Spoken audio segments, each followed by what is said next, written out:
کیا روزہ رکھنا ہے؟ اور نبی کی گھر والی شہنشاہ کائنات کی گھر والی ہو اور بھوکی مرے روزے رکھے کیوں؟ سردی میں وضو کرے، گرمی میں روزے رکھے، کیا مصیبت آئی ہے؟ امام الانبیاء کی گھر والی ہو کر اتنی محنت؟ کیا خدا کے یہاں کالی کملی والے صلی اللہ علیہ وسلم کی اتنی بھی نہیں چلے گی کہ اپنی ازواج مطہرات کا ہاتھ پکڑ کر جنت میں لے جائے اور اللہ میاں سے کہہ دے کہ میاں یہ تو میرا گھر ہے، اسے تو نہ چھیڑ؟ مگر ایسا نہیں ہے۔ امام الانبیاء محبوب کبریا حضرت محمد مصطفیٰ صلی اللہ تعالی علیہ وسلم کا گھر ہے۔ سیدہ ام سلمہ رضی اللہ تعالیٰ عنہ اپنی رات کو عبادت کرتے کرتے نیند تنگ کرنے لگتی ہے، اپنے بال سر کے بال رسی میں باندھ کر چھت میں باندھ دیتی ہے۔ جب نیند جھٹکا لگتا ہے سر کے بال کھنچتے ہیں، نیند اڑ جاتی ہے۔ کسی نے پوچھا ہے ام سلمہ یہ تم نے کیا کر رکھا ہے؟ فرمانے لگی تم نہیں جانتی، جتنا اپنے رب کو یاد کروں گی میرا کام بنے گا۔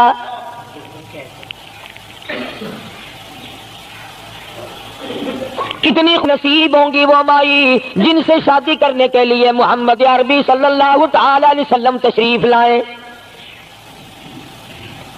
النبی اولا بالمؤمنین، قرآن کریم جا بجا تعریف کرتا ہے پیغمبر خدا صلی اللہ علیہ وسلم کا حرم ہے، حضور صلی اللہ علیہ وسلم کا گھر ہے، شہنشاہ کائنات کی پاکیزہ بیویاں ہیں۔ سیدہ ام سلمہ رضی اللہ تعالی عنہ فرماتی ہیں میرا خامند ابو سلمہ میرا خامند تھا، میں اس کی گھر والی تھی، ہم دونوں میں بڑا پیار اور محبت تھا، بڑا ذوق اور شوق تھا۔ ایک دن بیٹھے بیٹھے آپس میں باتیں چل پڑی کہ جنت میں کون سی عورت آدمی کو ملے گی، کون سا مرد ملے گا۔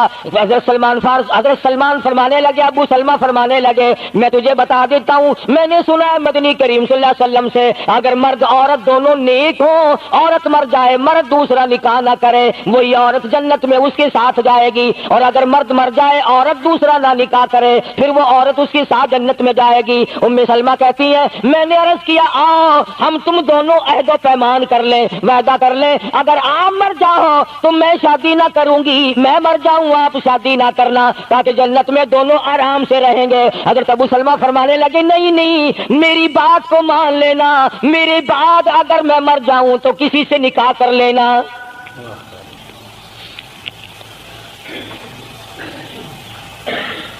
ام سلمہ رضی اللہ تعالی عنہ فرماتی ہیں اسلام لانے کے بعد ہمیں بڑی بڑی تکلیفوں سے دوچار ہونا پڑا، حبشے کی ہجرت کی، مدینے پاک کی ہجرت کی، میرا خامند بھی مسلمان تھا، میں بھی مسلمان تھی۔ لوگ اس زمانے میں مسلمان تھے جب مسلمان بننا اپنے آپ کو انگاروں میں ڈالنا تھا، چھروں اور تلواروں کے سامنے لا کے کھڑا کر دینا تھا، مصیبتوں کے پہاڑ ٹوٹ جایا کرتے تھے۔ قربان جاؤں ام سلمہ عورت ذات ہو کر تم نے کتنی نبھائی، تم نے کس احسن طریقے سے اپنے آپ کو سنبھالا۔ مدینے پاک کی ہجرت کے لیے ام سلمہ اونٹ پہ بیٹھ گئی، گود میں سلمہ بچہ ہے، ابو سلمہ نکیل پکڑ کے آگے آگے چلنے لگے۔ ام سلمہ کے گھر والوں نے کہا تم خود مدینے جا سکتے ہو، ہم اپنی لڑکی کو نہیں جانے دیں گے۔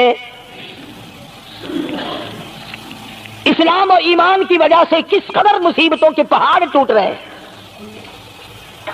فرماتی ہے میرے میکے والوں نے مجھے زبردستی اونٹ سے اتار لیا، ابو سلمہ مدینے کی طرف چلے گئے رضی اللہ تعالی عنہ۔ اس کے بعد میرے سسرال والے خاندان کو پتا چلا کہ انہوں نے زبردستی لڑکی کو اونٹ سے اتار لیا۔ وہ آئے 3-4 سال کا سلمہ میرا بچہ تھا، مجھ سے چھین کر لے گئے۔ اگر تم اپنی لڑکی کو نہیں جانے دیتے ہمارے آدمی کے ساتھ تو ہم بھی اپنا لڑکا تمہارے پاس نہیں چھوڑیں گے۔ ام سلمہ نے جرم کوئی نہیں کیا، غلطی کوئی نہیں کی، گناہ کوئی نہیں کیا، قصور کوئی نہیں، خطا کوئی نہیں۔ سب سے بڑا جرم اگر کیا تو وہ یہ ہے لا الہ الا اللہ محمد الرسول اللہ صلی اللہ علیہ وسلم کیوں کہتی ہے خدا ایک ہے۔ آج بھی کہہ کے دیکھو نا، او میاں قرآن اچھا پڑھتا ہے، بیان اچھا کرتا ہے، پر ہے تو وہابی نا۔ آج کون سی بخشش ہو رہی ہے؟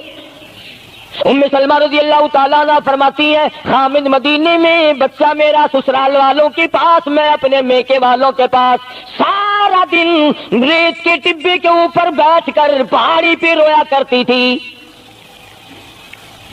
1 سال مکمل روئی ام سلمہ، اور یہ تکلیف آئی ہے کلمے کی وجہ سے، ایمان کی وجہ سے، اللہ کی توحید کی وجہ سے، محمد کریم صلی اللہ علیہ وسلم کی ختم نبوت کی وجہ سے۔ کیسے قدردان لوگ تھے، کیا ان کے یہاں ایمان قیمت رکھتا تھا؟ سزا صرف ایمان کی ہے۔ ابو سلمہ مدینے میں، لڑکا سسرال والوں کے پاس، خود یہاں روتی ہے، فرماتی ہے کوئی دن ایسا نہ تھا، سارا دن پہاڑی پہ بیٹھ کے اکیلی رویا کرتی تھی۔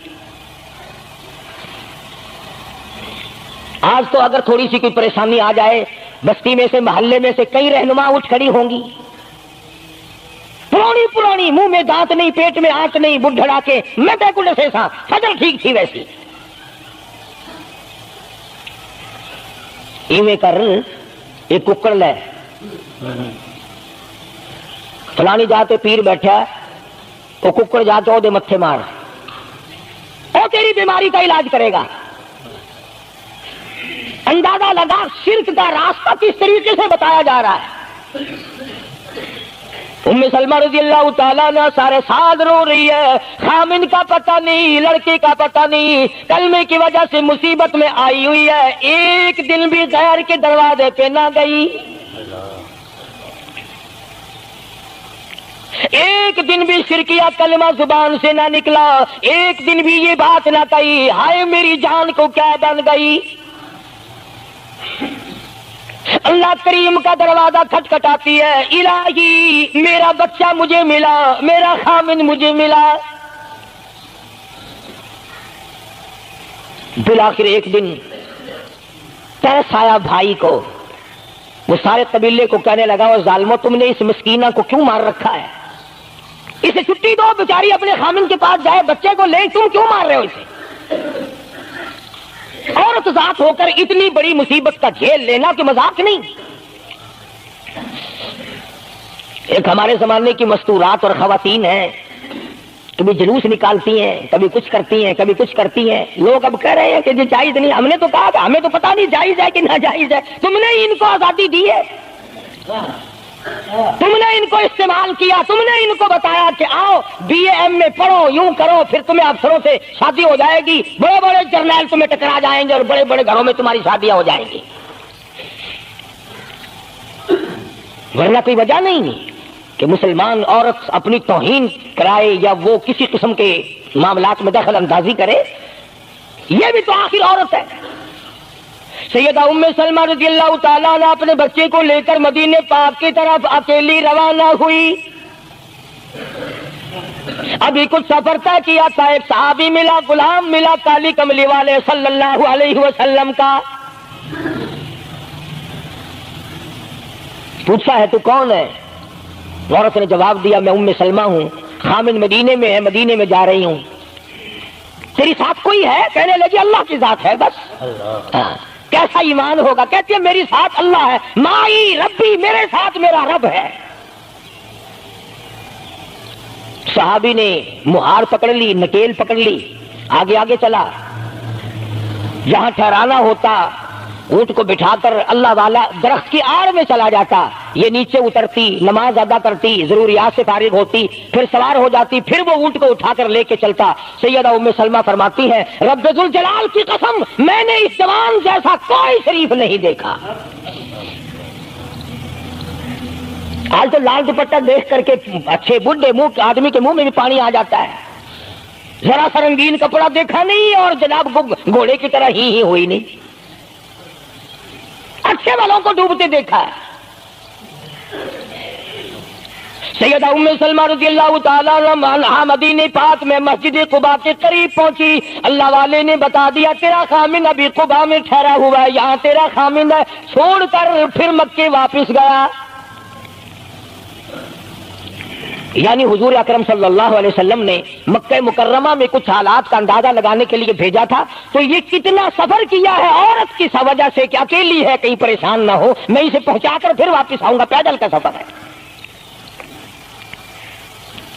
آج تو ایسا گیا گزرا وقت ہے، اگر رستہ بتانا پڑے تو 2 قدم اٹھ کر آدمی نہیں بتاتا، زبان نہیں ہلاتا، سر ہلاتا ہے دھڑی پکے کا، چٹان کی زبان نہیں ہلاتے لوگ، ادھر کو رستہ ہے، ادھر کو جاؤ، ادھر کو یوں جاؤ۔ غیرت کے ساتھ یہ ساری چیزیں آتی ہیں. جب غیرت اٹھ جاتی ہے نا، پہلے مردوں کے اندر سے غیرت نکلتی ہے، عورتوں کے اندر سے بعد میں نکلتی ہے. کتنے مردوں کو یہ کہتے ہوئے سنا کہ صاحب ہمیں تو سودا خریدنے کی تمیز ہی نہیں، گھر والی بڑا طریقے سے سودا خرید کے لاتی ہے. تو میں تو ایسے لوگوں کو کہہ دیا کرتا ہوں، میں نے کہا پھر آڑت کی دکان کھول کر بیگم صاحبہ کو وہیں بٹھا دے، اچھا کچھ دھندا کرے گی. اللہ پاک جل شانہ نے فرمایا یا ایھا الذین آمنوا لا تدخلوا بیوتا غیر بیوتکم حتی تستأنسوا وتسلموا علی اہلہا ذالکم خیر لکم لعلکم تذکرون. ایمان والوں، کلمہ پڑھنے والوں، لا تدخلوا بیوتا غیر بیوتکم، مت داخل ہو کسی کے گھر میں اجازت کے بغیر، اذن کے بغیر مت داخل ہو. حتی تسلموا علی اہلہا، سلام کرو گھر والوں کو، جواب ملے، اجازت ملے پھر اندر داخل ہو. وَإِن قِيلَ لَكُمُ ارْجِعُوا فَارْجِعُوا هُوَ أَزْكَىٰ لَكُمْ، اگر گھر والے یہ کہیں کوئی نہیں واپس ہو جاؤ تو واپس ہو جاؤ، ناراض مت ہو. اللہ پاک علیم و خبیر ہے، علیم بذات صدور اس کی ذات ہے. اس کا کتنا بڑا کرم ہے، بیٹی تیری، بیٹی میری، بہن میری، بہن تیری، اور خدا ہماری بہنوں کی، بیٹیوں کی آبرو اور عزت کا کتنا نگہبان ہے، کتنی حفاظت کرتا ہے پروردگار عالم. حتیٰ کہ اس بارے میں یوں فرمایا 3 ٹائم ایسے ہیں کہ گھر میں باپ بھی، بیٹا بھی، خامن بھی کھڑکا دھڑکا کر کے آئے، کھانسی کھرا کر کے آئے، تاکہ گھر کی عورتوں کو پتہ چل جائے کہ آ رہا ہے. باپ کیوں نہ ہو، بیٹی کیوں نہ ہو، بہن کیوں نہ ہو، خامن کو بھی اجازت نہیں بغیر گھر میں کھانسے ہوئے داخل ہونے کی، کھڑکا دھڑکا کر کے آئے. تم سارے کہہ رہے ہوگے کہ جی بیوی کو کیا حرج ہے، جب اندر ہے بیوی تو خامن کھڑکا دڑکا کر کے کیوں آئے؟ نہ معلوم وہ کس حالت میں بیٹھی ہے، نہانے دھونے میں ہے. اور پھر یہ غیرت کی بات ہے، سیدہ عائشہ صدیقہ رضی اللہ تعالی عنہا فرماتی ہیں کہ ساری زندگی میں محمد عربی صلی اللہ علیہ وسلم کے میں 18 برس ساتھ رہی، میں مدنی کریم صلی اللہ علیہ وسلم کے گھر میں رہی، سب سے زیادہ مجھ سے پیار تھا، محبت تھی، مجھے آقا دو عالم سے تھی، اور حضور کو مجھ سے محبت تھی. مگر قسم کھا کے فرماتی ہیں کہ ایک وقت ایسا نہیں، کبھی ایسا نہیں ہوا کہ حضور کے پردے کی جگہ کو میں نے دیکھا ہو اور حضور نے میری پردے کی جگہ کو دیکھا ہو.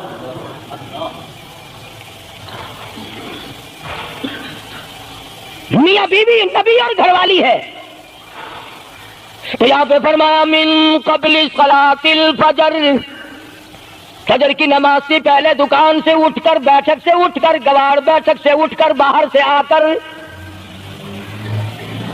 نہانے دھونے کا وقت ہے، کپڑے بدلنے کا ٹائم ہے. نہ معلوم بہن کس حالت میں ہے، بیٹی کس حالت میں ہے، اماں کس حالت میں ہے. گھر والوں کو حکم ہے کہ کھڑکا دھڑکا کر کے آؤ، دروازہ کھٹکھٹا دو، کیواڑ بجا دو، تاکہ پتہ چل جائے کہ آ رہا ہے. من قبل صلاۃ الفجر وحین تضعون ثیابکم من الظہیرہ، ٹھیک دوپہر کے وقت، گرمیوں میں نہانے کا وقت ہے، کپڑے دھونے کا وقت ہے، سو جانے کا وقت ہے. ابا میاں آئیں گے، بیٹی نہ معلوم کس حالت میں ہے، اماں کس حالت میں ہے. وَمِن بَعْدِ صَلَاةِ الْعِشَاءِ، عشاء کی نماز کے بعد بھی 3 وقت قرآن کریم نے بتلائے کہ گھر والے بھی، خامد بھی، بیٹے بھی، مالک بھی، ابا بھی، بھائی بھی گھر میں کھڑکا دڑکا کر کے آئے. تو 3 وقتوں میں تو گھر والوں کو بھی اللہ نے یہ حکم دے دیا، اور ہم ایک دوسرے کے گھر میں گرم گرم گرم گرم یوں ہی آگ گھستے ہیں. میاں کیویں آخر میں سگریٹ لاؤنی تھی، تم پتہ نہیں تو سگریٹ لاؤنی ہے یا اتنے گھر دے وچ بھا لانی ہے یا ماچس لانی ہے، کیا پتا. بہرحال ہم نے قرآن کریم کے خلاف کرنا اور پھر منہ کی کھانی ہے، چلنا ہم نے اللہ اور اس کے رسول کے احکام کے خلاف ہے. اب عورت میں کوئی اسلام نے حکم دیا، آپ مسجد میں بیٹھے ہیں، باوضو بیٹھے ہیں، قبلہ رخ منہ کیا ہوا سب نے، کوئی آدمی ایسا نہیں جو یہ بتا سکے کہ اسلام میں، دین میں، اللہ کے قرآن میں، حدیث پاک میں بد اخلاقی کی اجازت ہے؟ تلخ کلامی کرنے کی، بد اخلاقی کرنے کی، دوسرے پر حملہ کرنے کی اجازت ہے؟ لیکن قربان جاؤں، عزت اتنی بڑی شے ہے، آبرو اتنی بڑی دولت ہے کہ اللہ پاک نے عورت کو حکم دیا کہ اگر گھر میں بچہ نہ ہو، جواب دینے والا کوئی نہ ہو، اور کنڈی کھٹکھٹائے یا گھنٹی بجائے اور پوچھتا ہو کہ آواز لگا رہا ہو تیرے خامند کو، تو تو تلخ کلامی کے ساتھ تو یا نہیں ہے؟ کدھر گیا؟ مجھے کیا پتا کہاں گیا؟ مجھے بتا کے جاتا ہے، کوئی لکھ کے دے کے گیا ہے؟ پھر کبھی اگر تیرا خامند اس کو یوں کہے گا نا کہ یار جاتے ہوئے مجھے گھر سے بلا لینا، وہ کہے گا واسطہ خدا دا میں تینوں گھروں نہیں بلا رہا، تو زنانی تھی تھا گھر ڈین رکھی ہوئی ہو تو کھانڈیا بن جانا، کبھی بھی تیرے گھر کا رخ نہیں کرے گا۔ اور اگر یوں دروازے کے پاس، پردے کے پاس کھڑی ہو کر کے یوں کہے کہاں سے تشریف لائے ہیں آپ؟ تو میں فلاں دفتر سے آیا ہوں۔ اچھا بیٹھک کھلوا دیتے ہوں، تشریف لے آئیے۔ وہ تشریف لے آیا، ہاں گرم پیئیں گے یا ٹھنڈا پیئیں گے؟ اجی میں پی رکھا ہے۔ اجی نہیں، تکلف سے کام نہ لیجئے، یہ گھر آپ کا ہی ہے۔ یوں نہیں کہتی میں بھی آدھی تیری ہوں، تکلف سے کام نہ لیجئے گا، یہ گھر آپ کا ہی ہے۔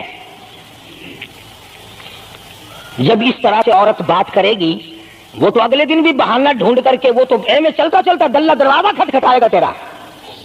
اسلام نے تیری عزت بچانے کے لیے، تیری آبرو بچانے کے لیے، تیری آنکھوں سے لے سر کے بال سے لے کر تیرے پیروں کے ناخنوں تک کی حفاظت کی ہے۔ فرمایا وَلَا يَضْرِبْنَ بِأَرْجُلِهِنَّ لِيُعْلَمَ مَا يُخْفِينَ مِنْ زِينَتِهِنَّ۔ عورت کو حکم ہے کہ وہ پاؤں بھی ذرا آہستہ رکھے۔ بعض مرتبہ پیروں کی آہٹ سے پتہ چل جاتا ہے جوان ہے یا بوڑھی ہے۔ اور آج کل تو پتہ نہیں وہ اتنی لمبی لمبی کھری ہیں، جیسے بیل کے سینگ نہیں ہوتے، ایسی ایسی کھری لگی ہوئی ہیں، پتہ نہیں چلتی کیسے ہیں، گرتی نہیں، ان کے گھٹنے نہیں ٹوٹتے۔ عوام کے مطلب کی تو وہ جوتی نہیں ہے، یہ فرسٹ لیڈی جو ہے نا، فرسٹ کلاس لیڈیاں، ان کے مطلب کی ہیں، وہ یہ پہنتی ہیں۔ ان کی کھوپڑی بھی خراب، ان کی کھری بھی خراب، دونوں چیزیں بگڑی ہوئی۔ قرآن کہتا ہے وَلَا يَضْرِبْنَ بِأَرْجُلِهِنَّ لِيُعْلَمَ مَا يُخْفِينَ مِنْ زِينَتِهِنَّ۔ پاؤں بھی سنبھال سنبھال کے رکھی، کوئی بے غیرت تیرے پیروں کی نزاکت سے اندازہ نہ لگا لے کتنی حسین ہے۔ رب العالمین نے فرما دیا میری بندی، میں تیرا رب ہوں، تو میری بندی ہے، میں نے تجھے پیدا کیا تیری آبرو کو میں بچاؤں۔ اور میری بندی چہرہ نہ دکھا، ہاتھ نہ دکھا، بات نہ کر، میں تو چاہتا ہوں تیرے پیروں کا جوتا بھی کسی کو نظر نہ آئے۔ وَلَا يَضْرِبْنَ بِأَرْجُلِهِنَّ لِيُعْلَمَ مَا يُخْفِينَ مِنْ زِينَتِهِنَّ۔ خدا کہتا ہے کہ تیرے پیروں کی آہٹ کی بھی مجھے آبرو عزیز ہے۔ کپڑا نہ دکھا کسی کو، بتانا۔ ساری چیزیں اللہ پاک نے قرآن کریم میں بتلا دی۔ مسئلہ بنا رکھا ہے عورتوں نے بھی مردوں نے بھی، او جی دل صاف چاہیے، منہ پہ کپڑا ڈالنے سے کیا فائدہ، یوں ہی پردہ کرنے سے کیا فائدہ، دل صاف چاہیے آدمی کا، دل کا پردہ ہے۔ اچھا